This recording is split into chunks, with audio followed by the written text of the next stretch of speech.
Қалай 1000 теңгемен осылай 4 ролл жасап, үй жағдайында жеуге болатынын сіздерге көрсететін боламын. Ол үшін бізге осындай күрішті жақсылап жуып, үстіне су құйып, қайнаған уақытта ең жай отқа қойып, бетін жауып қайнатуымыз керек. Бәрін тек мөлшермен ғана жасаңыздар. Содан кейін осылай бетін жауып, салқындағанша қойып қоямыз.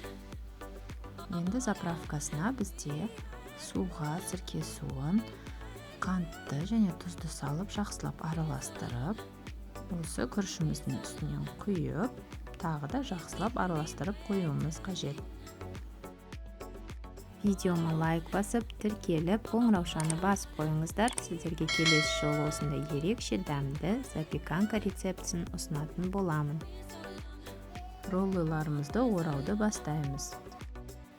Нориға қажет мөлшерде күрішімізді салып, қолымызды сулап отырып, осылай түзулеп шығатын боламыз. Оның үстінен творожный сырды салып, огурец және балықты салып, осылай ораймыз. Сулап жабыстырып қоямыз шетін. Және Филадельфияны да жасап көрсетейін.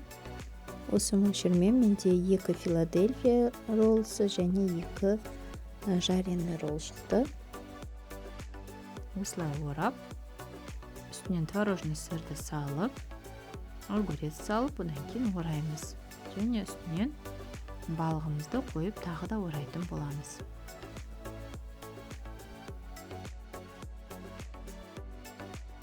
Ал енді қуыру үшін жұмыртқаға аунатып, оны сухарикке аунатып және қуырып алсақ болды. Ыстықтай ұсынғаны өте дәмді болады. Міндетті түрде жасап көріңіздер. Үстінен терияки соусын сеуіп, жанына имбирь қойдым. Баршаңызға рахмет. Міндетті түрде жасап көріңіздер. Ас болсын. Менің келесі рецепттерімде қандай рецепт күтесіздер? Комментарийге жаза өтіңіздер. Сіздердің ойларыңыз мен үшін өте маңызды.